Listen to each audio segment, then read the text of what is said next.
I am shocked. Holy crap. You're Are not you the only serious one. right now? You're not the only one. You just explained my whole life story to me. Like your intro. What the heck?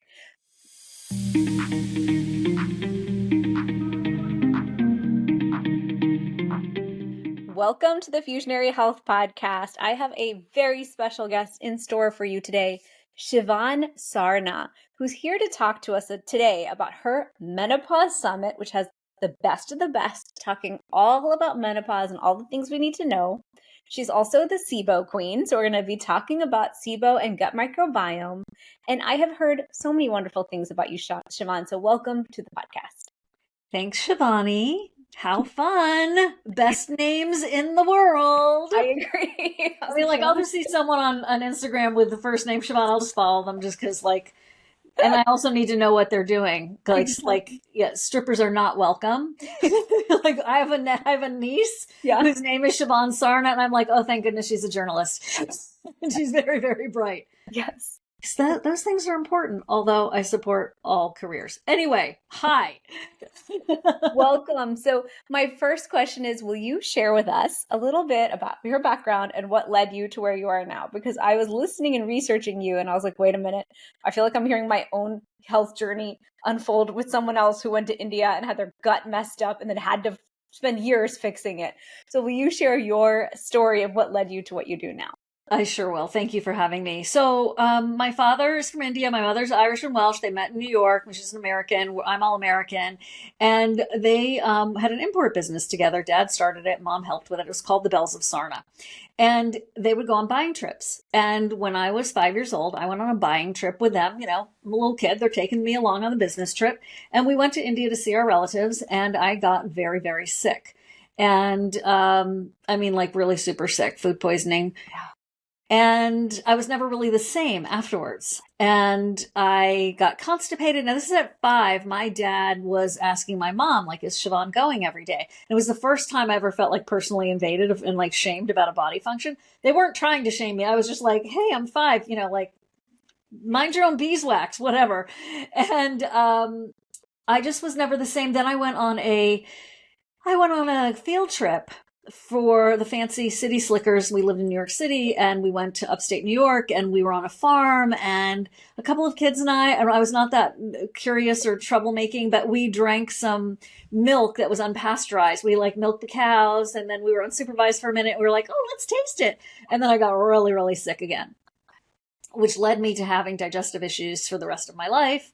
And the thing is that I now teach people about health issues. I've done 11 online summits, including the menopause, the science and wisdom of menopause, the lymph summit, co-hosted the the chronic pain and fascia summit. I like to have educational events where the public is invited for free. And these are conversations that aren't happening in your typical doctor's visit. True. So combine that with my 24 years on television with HSN, which I love that career. I was able to retire, help another girl get my job. It was great a couple of years ago because I'm really doing this all full time now. And what happened was when I was at HSN, the television shopping station, I slowly but surely over the 20 years or so was not feeling well. And there was mold in the building. Now, recently, or in about, depending on when this airs, they're exiting that building, and I pray they tear it down because it is riddled with mold. Oh, no. But while I was there were floods. You know, it was basically below sea level in Florida, and it was really starting to affect my health, but I didn't know. I was a mold denier. Even though OSHA came at some point, even though there was evidence of mold around the building, I couldn't bring myself to connect those dots, even though it was suggested to me. Yeah. But during that time, I also was experiencing horrible, horrible SIBO, small intestine bacterial overgrowth symptoms. And so in about 2015, I really was like, okay, I need to figure this out. I am not doing well. And I met Dr. Allison Seebecker, who's become my main colleague in doing the SIBO events that I do and doing the course, helping me with my book, etc. And what we do is we educate people about small intestine bacterial overgrowth, which is the number one underlying cause of IBS. Really? And the number one underlying cause of SIBO is food poisoning, even from when you were 5. Yeah. I am shocked. Holy crap. Are You're not you the only serious one. right now? You're not the only one. You just explained my whole life story to me. Like your intro. What the heck? You're telling me that food poisoning, which is innocuous, it is not on purpose. It's not us eating crap every day, which is usually the complaint many of us have around our health, can permanently impact? Oh my gosh. Will you speak further into that, please? Yeah. Explain that to us. So it is a microbiome condition. Yeah. It also has to do with this is the key, slowing of the migrating motor complex, known as the MMC, which is the sweeping motion of the small intestine, sweeping out debris and bacteria and other microbes and organisms. When that mechanism is not working properly, which can happen for other reasons, which I'll tell you in a second, those organisms can overgrow, leading to an overgrowth of hydrogen-producing organisms, methane-producing organisms, or hydrogen sulfide-producing organisms. And that can lead to the symptoms, which are not in order of importance, okay? This is diarrhea, constipation, or alternating diarrhea and constipation. And depending on which gas is getting produced by this overgrowth will depend on which symptoms you have. And so in 2015-16, it's a long story, but I got introduced to the idea of maybe I had SIBO after going to a doctor who we call in the book Dr. Run 3 Miles, because he told me that would fix my gut when I could barely move. And so I got a SIBO breath test, which is the way you test for SIBO. And then I was misdiagnosed for 18 months. Then I found the right doctor. And then I got on the right treatment. And the thing is that you also often have to do multiple treatment rounds, which is also really unusual when it comes to herbs or antibiotics, or the third treatment, which is the elemental diet. So there are 3 main treatments for SIBO. There's one main breath test for SIBO, and then there's a protocol for preventing relapse. So Dr. Allison Seebecker and I, her website, SIBO Info, mine's SIBO SOS. I was her patient. We're dear, dear friends. We were on a mutual mission to help educate as many people as possible about this condition, because, like you said, so many people get food poisoning. Even if you've said to yourself, oh, Shivan, I have never gotten food poisoning. Have you ever had the stomach flu? Have you ever had just diarrhea for a day? Here's the other thing. I got to get this out. When you're having a meal with other people, right? And you walk away and you have food poisoning at home and you call your friends, you're like, oh my gosh, I'm puking. I have diarrhea. And they're like, no, I'm fine. Oh, okay. Then you go, it must not be food poisoning because everyone at the table had the same thing and they would all have it. Right. But you see, once you have food poisoning, you're more susceptible to getting food poisoning. Wow. Okay. Right. So other people may have been able to fight it off. You may have, your immune system, your system may not have been able to fight it off. Also, at buffets, Thanksgiving, restaurants where they have, the carving stations and all that, make sure you're eating the food that is hot, that is supposed to be hot from the center of the tray. And that if it's cold, you're eating the food that's supposed to be cold, like summer picnics, etc. So these are, and you don't have to get food poisoning from a third world country, right? You can get it in your own town, around the corner. It's not just about a traveling disease. Okay, that's what I'm glad I got that out. Those are essentials. Thank you. Oh my gosh. I knew when I started to talk to you, we could talk for 18 hours. Okay. People get food poisoning all the time. And it's interesting that once you've had it once, you're more susceptible. Yeah. I am a Texas girl who grew up going to India every year of her life. If you go to India, it's called Montezuma's Revenge India style. It's likely to happen. I just saw a cousin who was leaving to India today. I was like, you better be diligent. She goes, what do you mean? I was like, don't take an Indian water, no water from anyone. You can be in the finest restaurant and walk in with your own water bottle that you purchase where you open that cap. Only boiled water. Never eat anything with water in it, like chutney or yogurt. She was like, really? I was like, yeah. Don't take ice anywhere. Yeah. You have to be vigilant to not get sick in a country like that. So only in the last couple years have I not gotten sick. But I would get so sick, they would give me crazy antibiotics, 10 drugs. And I've had gut dysbiosis since I was, like you said, 5. Yeah. And then recently I had food poisoning. I would say, I laughed and smiled as I said it, but it was horrible. About a year or 2 ago, horrible. Or And honestly, it was from a greens powder. And before that, it was from arugula at Trader Joe's. So like you said, it doesn't have to be India or a third world country. It could be right. anywhere. And And all so the triple washed lettuces, I always wash it, and I have an ozone disc, so I ozonate the water that it's getting washed in as well. yeah, so we believe we're buying washed, ready to go. Don't trust that. Wash it again. And Yeah. I was looking before I talked to you today, I was looking up my 2021 stool test results because I remember that doctor said to me, we have indications that you have dysbiosis, and we see an indication that could be SIBO for multiple reasons here, but we aren't sure if it's SIBO. So, like, let's just treat this like leaky gut. And I was like, okay. But I'm one of those patients where I just want to know the truth and I just want to go after it for real and I just want to solve it. I don't want to be on forever the leaky gut conveyor belt. Yeah. And so will you speak into that and what people should do to get the truth? Okay. First of all, the SIBO breath test is the way to go. And you have different labs. You can go to Gemelli Labs. This is Dr. Mark Pimentel, and Dr. Ali Razai, who have created a test that does the 3 gases. You can also do aerodiagnostics, Quintron equipment. So just go down those rabbit holes. But the thing is that stool tests, okay, stool test is large intestine, right? So it's so tempting. And there's now grumblings that some stool tests can indicate maybe methanogen overgrowth, which is the constipation.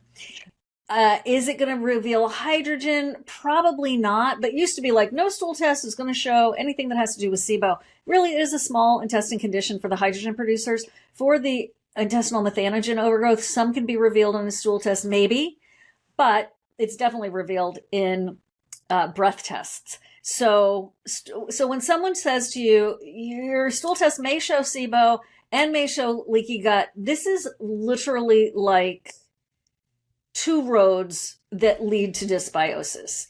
They are different. Now, when you clear up the SIBO, does often leaky gut clear? Yes. When you clear up the SIBO, do food sensitivities often clear up? The answer is yes.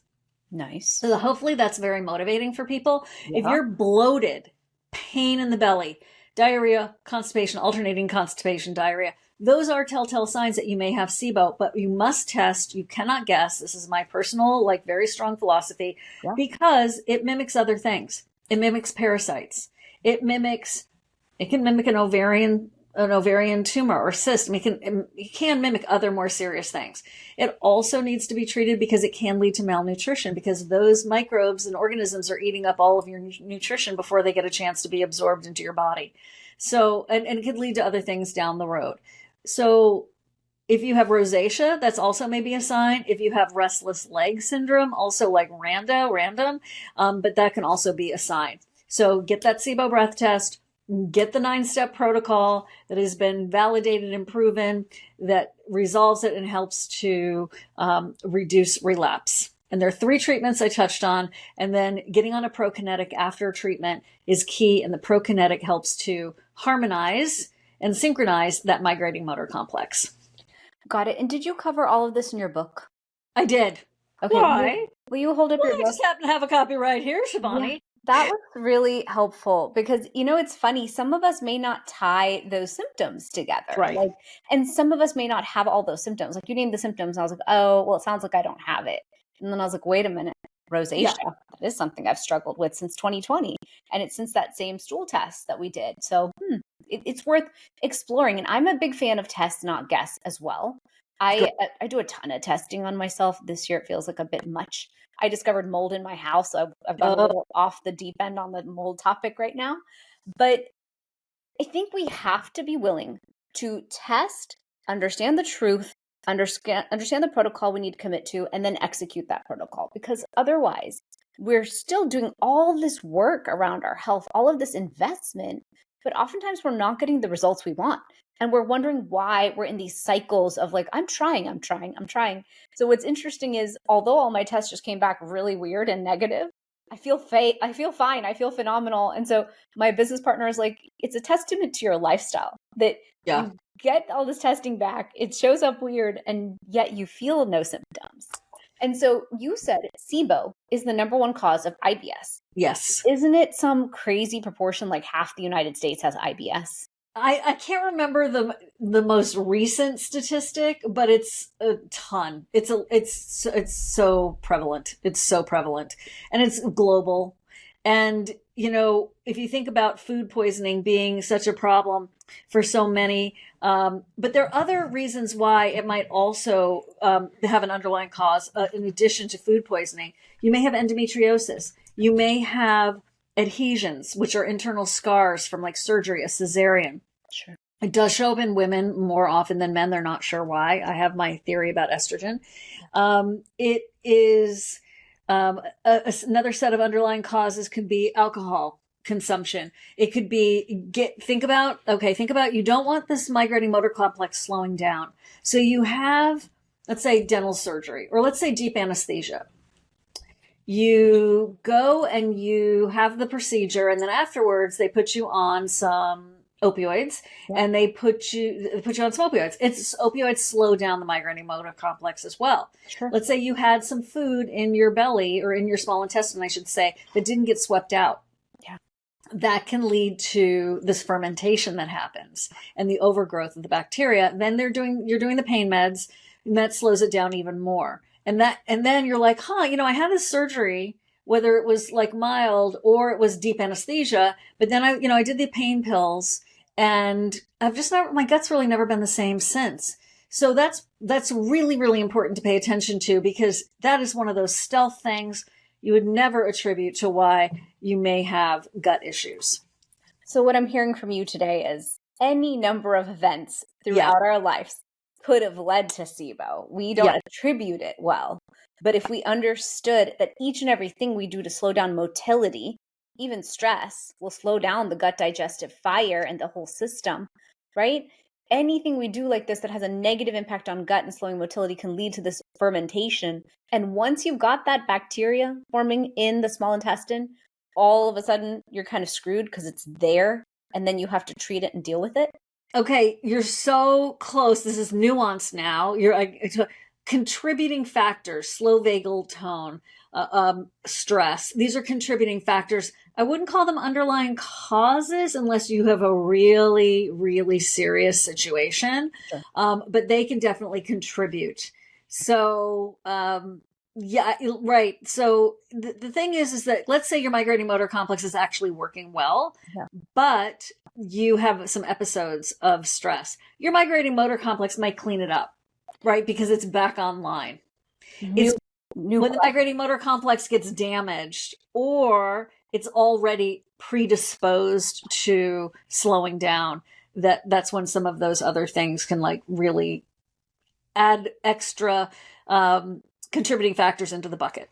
Got it. So it's like we've created a setup for it. Exactly. Now, perfect storm. If GLP-1s slow down digestion, aren't we now setting ourselves up for a big problem? Yeah, I've talked to some of the world's experts about this exact topic, and they're not huge fans of it for SIBO patients. It just doesn't translate well to their condition. But I've seen some hacks where people do prokinetics with microdosing of GLP-1s, and it can help. It really depends on your metabolic health and why you would be taking them to begin with. And remember, if anyone is on a GLP-1 and you are having surgery, you need to make sure you are telling that anesthesiologist that you are on it and that you are going off of it for at least a week. And in some cases, if you have really slow motility and slow stomach emptying, it should be even longer than that. I am not a doctor. This is just my experience and what I've been told. And what I've experienced myself was like I was on a GLP-1 for a while because I have Indian and I am predisposed to metabolic disorder. And I've never puked so much in my life over a 2-year period. And that was Ozempic. I know it's helped other people, and it was helping me with my metabolic issues. Yeah. Then I moved to tirzepatide, which has been much, much better, and I'm microdosing. But the food that to be gross, body function, whatever, to be blunt, the food that I threw up sometimes was not from that day. It wasn't from the day before. It was startling how much was left in my stomach from prior days. So when they're saying to you, make sure you're off of it because it does slow stomach emptying and we don't want you puking during the anesthesia. This is one of the reasons why.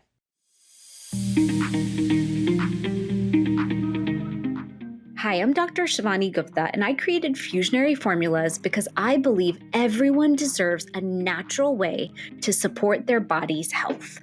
If you struggle with joint discomfort or stiffness, our turmeric gold delivers powerful curcumin in a form your body can truly absorb. It's science-backed with the highest quality ingredients and designed to support your body's natural inflammatory response. Take the next step in your health and wellness journey today. Visit fusionaryformulas.com and use code Fusionary Health for 15% off. Fusionary Formulas, ancient wisdom, modern science, maximum impact.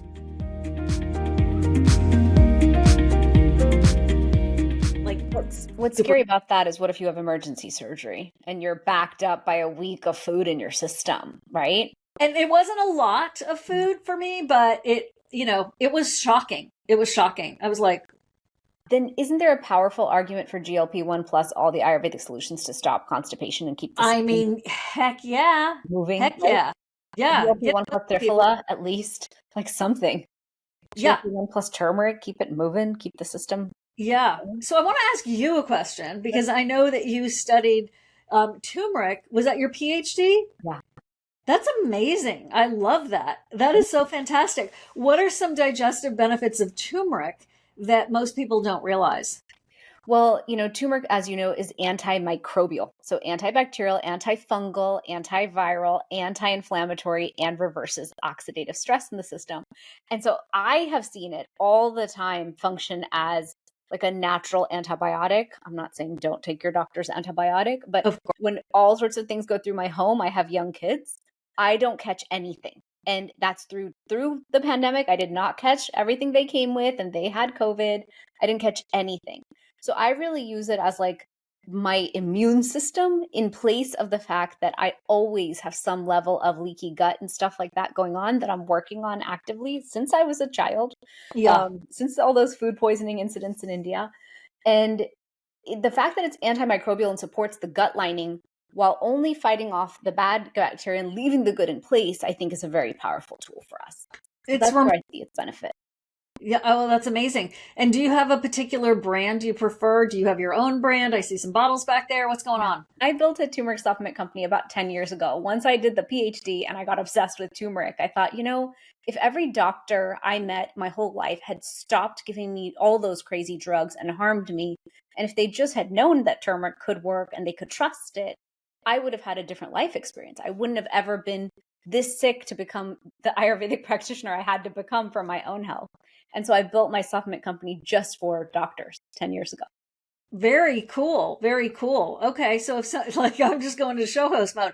If someone wanted to get some of them, how would they? So Fusionary Formulas is on my website at fusionaryformulas.com. And that's where I recommend it.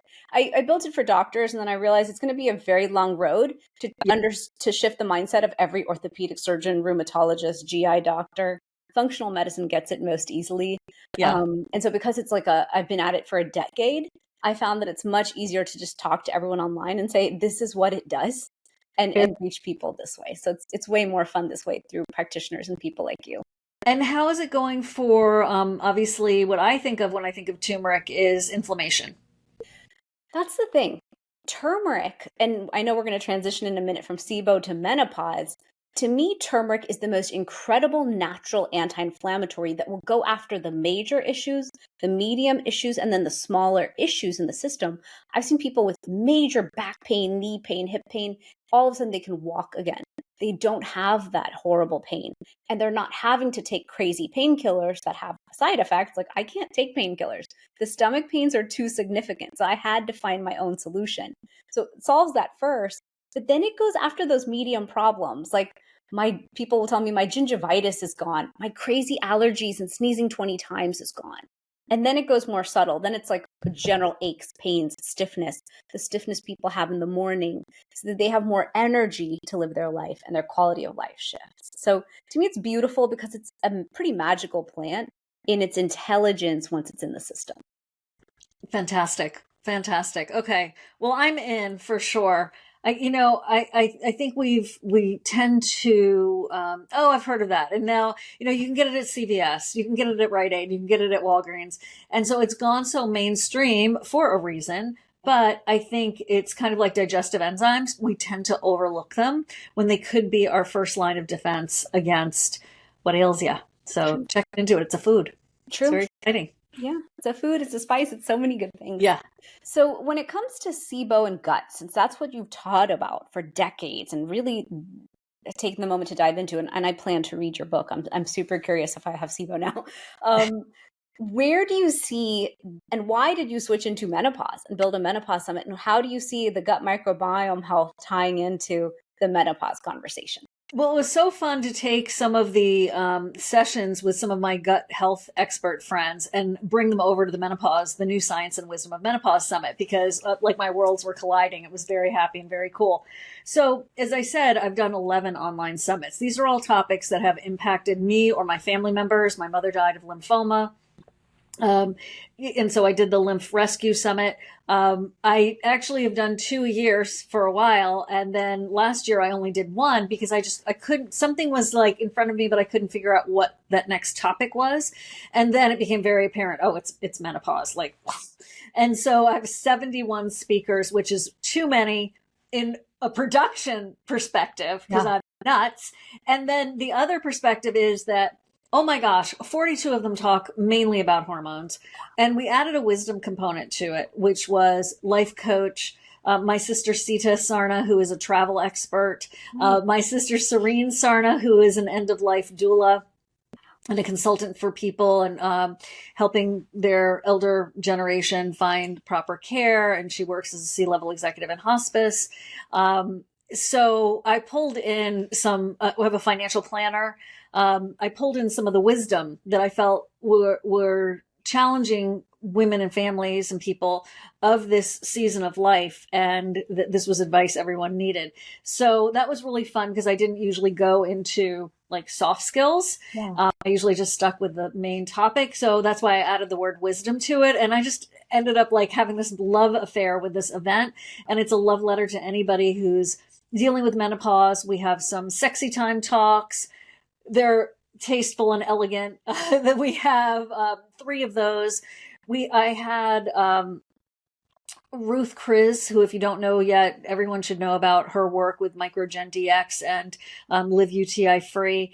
And she talks about interstitial cystitis and UTIs, and how when you just go to the regular gynecologist and even the urologist, their tests are not sensitive enough to find the pathogen if they're chronic, and that the biofilms that build in the bladder, et cetera, can be impacting. So that unto itself was like breakthrough information. And I was very, very happy to get her on there with 2 masterclasses. So my summits are usually masterclasses where they are PowerPoint presentations as if you were presenting at a conference.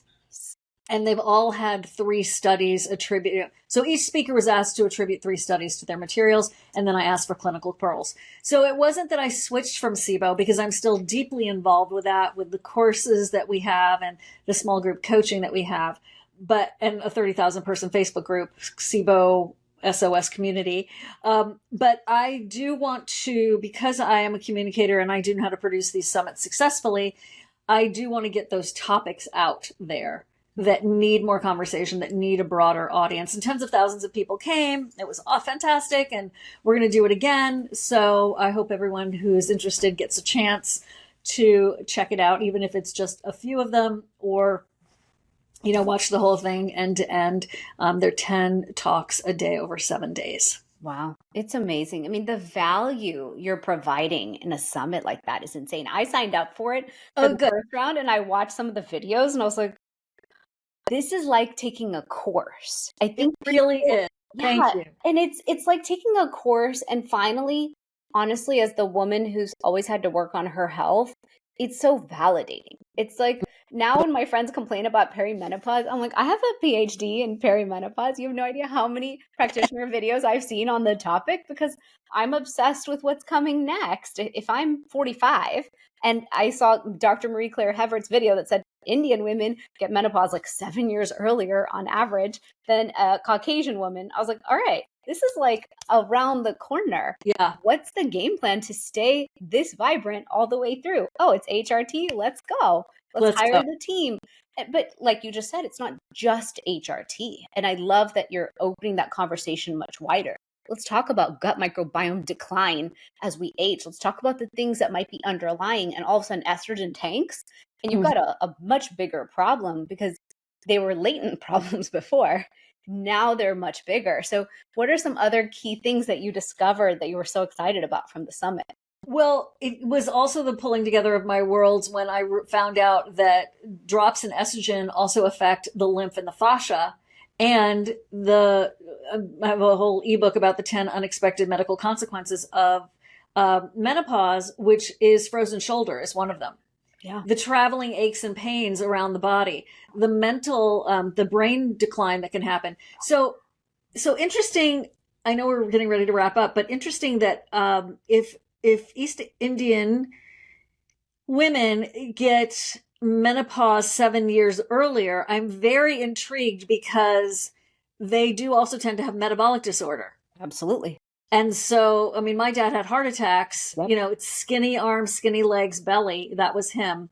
And he, even though I was born when he was 69, he'd had heart attacks prior. And there's a picture of me in his hospital bed at 6 months old.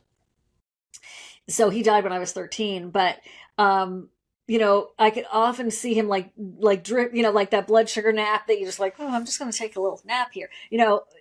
He could sleep in the back of a taxi in New York City when I was growing up because he'd just drift off for a little bit. Then he'd pop back in. The blood sugar get regulated. He'd come back.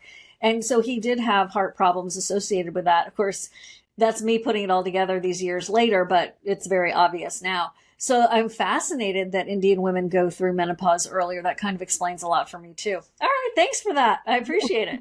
You're welcome. And I think that conversation needs to be brought forward because whenever I talk to a woman who's past menopause, she's like, I'm done. And the other day I woke up from my sleep and I thought, HRT for my mom. I need to find the right practitioner. She's not understanding the effect of estrogen on heart disease.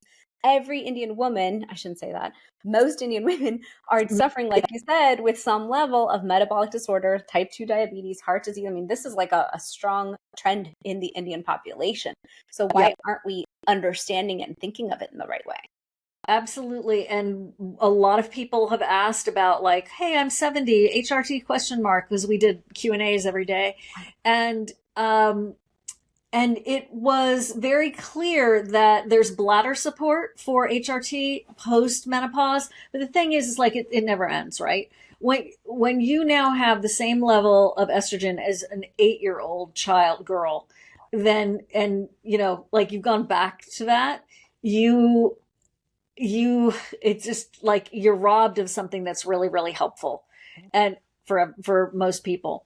So what you need to do is get educated and decide if it's right for you. But yeah, the experts were talking about estrogen for 80s, 90s. And the other thing is, just in our final moment together here, one of the things that I'm really, really, really getting on the bandwagon about is pap smears. Just because you, like pap smears, there's a pacing for it, then it slowly diminishes over time.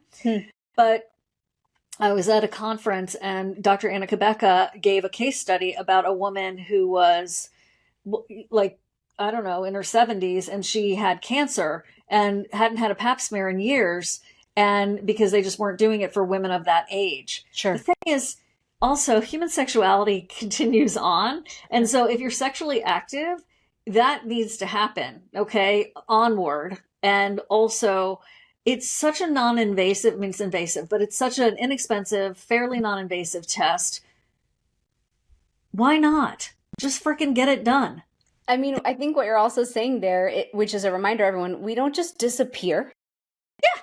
Hello. After age 60. Like, all our testing doesn't need to end because we're done. We're not done at menopause. Like that conversation, I'm so glad is happening so loudly. And I'm so glad you created an entire summit. 71 sessions in this summit. You're talking about like a full-time job for a week to watch what you're talking about. But to get immersed into that topic and fully understand your opportunities for upgrading your health, I 100%. think is profound, because women and men, we are living till 70, 80, 90, and 100. Why not have quality, like true, vibrant health for that time period?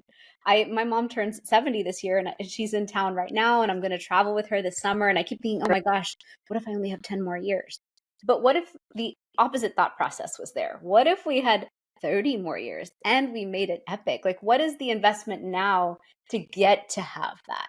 And I'm definitely going to watch your summit and share it with all my friends, all my mom's friends too, so that everyone can understand what's possible is right here in front of us. We just have to know about it. So thank you for creating that.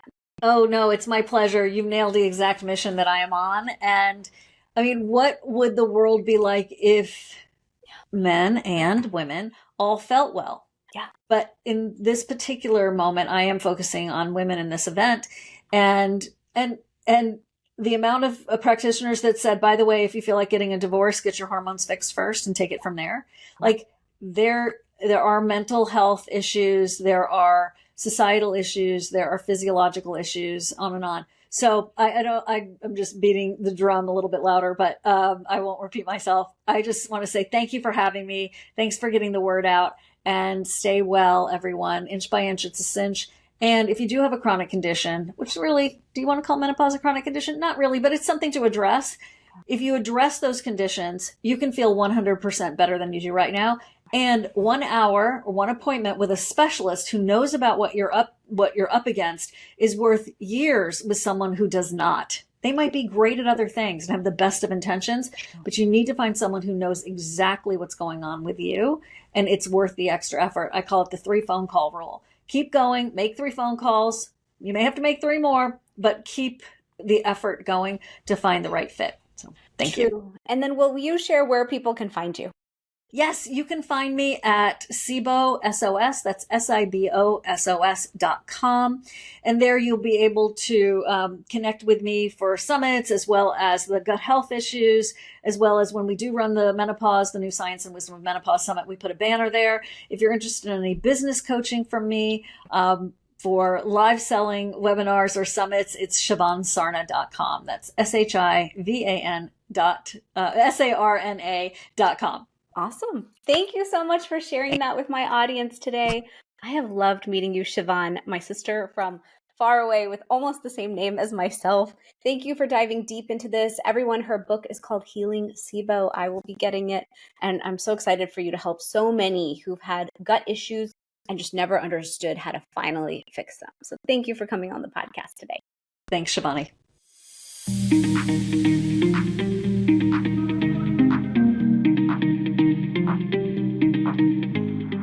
Thanks for joining me for this episode. Check out our sponsor, Fusionary Formulas, the potent turmeric supplement used by doctors around the U.S. for patients with pain and inflammation. www.fusionaryformulas.com. I'm your host, Dr. Shivani Gupta. For more, visit ShivaniGupta.com. Subscribe to this podcast in Spotify or Apple Podcasts. Click the follow button or subscribe in any of the apps that you use. That's all I've got for you on the Fusionary Health podcast this week. You have the power to transform your health and achieve vibrant health starting today.